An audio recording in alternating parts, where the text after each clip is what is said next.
Здравейте! Ще ви покажа как да си изготвите постни сърми за бъдни вечер. Първо ще загрея олиото. Предварително съм нарязала 4 глави лук, които ще запържа. Предварително съм нарязала 4 глави лук, 1 морков, 3 домата на възможно най-малки парчета, 4 сливки чесън и за рецептата ще използвам 400 грама ориз басмати. Сега ще добавя чесънът и рендосаният морков.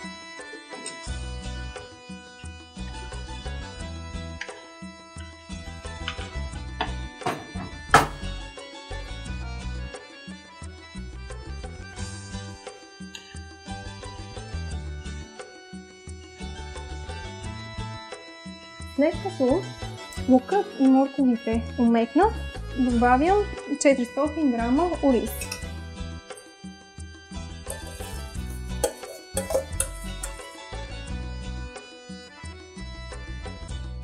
Сега ще добавя приправки на вкус. Сол, черен пипер и добрица, ако имате.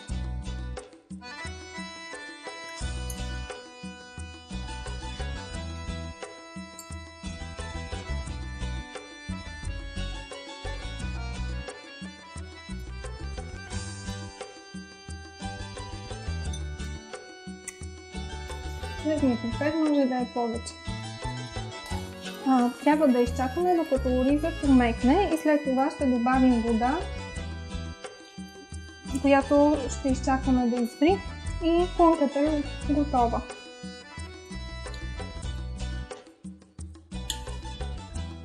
Добавям доматите.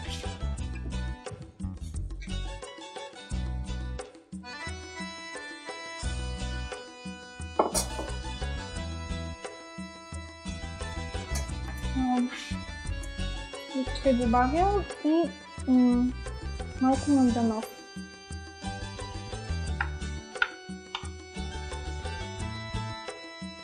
Сега ще добавя 200 мл вода в тигана и ще изчакам ориза да омекне. След това плънката е готова.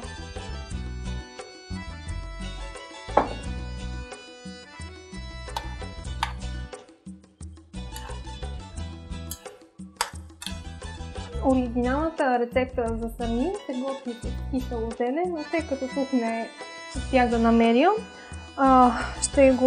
ще приготвя зелето по друг начин. Използвам листя от прясно зеле, които почистих предварително, изрязах и поставих в тенджера. Добавих и 1 лимон нарязан на колелца. Сега ще добавя и сол. Целта е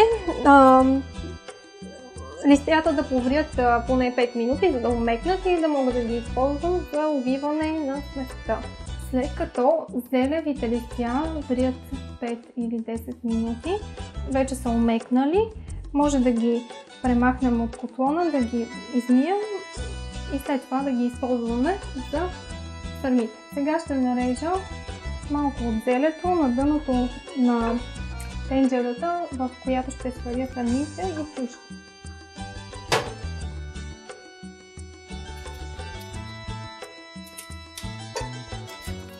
Сега ще ви покажа как свивам сърмичките в зелените листа. Взимам една лъжичка от плънката, ставим я в горния край и си подсигурявам част от листа отляво и отдясно, за да мога да завия плънката по този начин.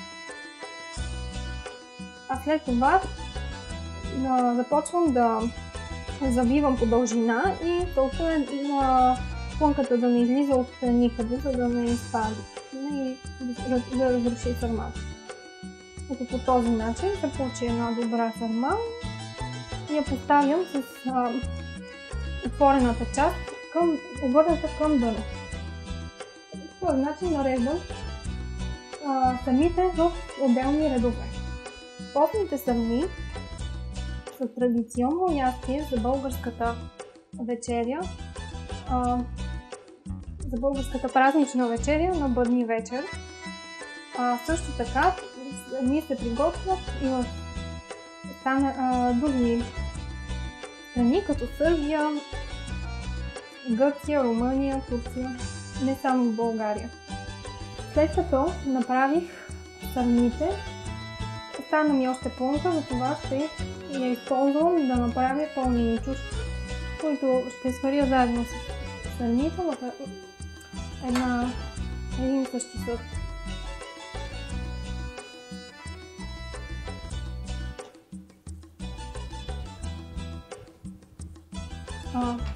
Сега може да напълним тенджерата с вода, докато покрие всичко, и ще я оставим на котлона, за да се свари храната.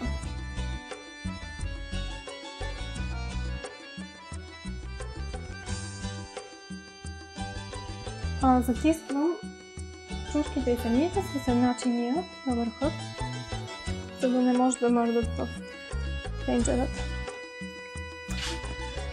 И трябва да изчакаме докато заврят. Ще изчакаме половин час, докато сърмите се сготвят. След половин час изглежда, че сърмите и чушките вече са готови и може да ги аранжираме в чиния. Това са вече и готовите сърми.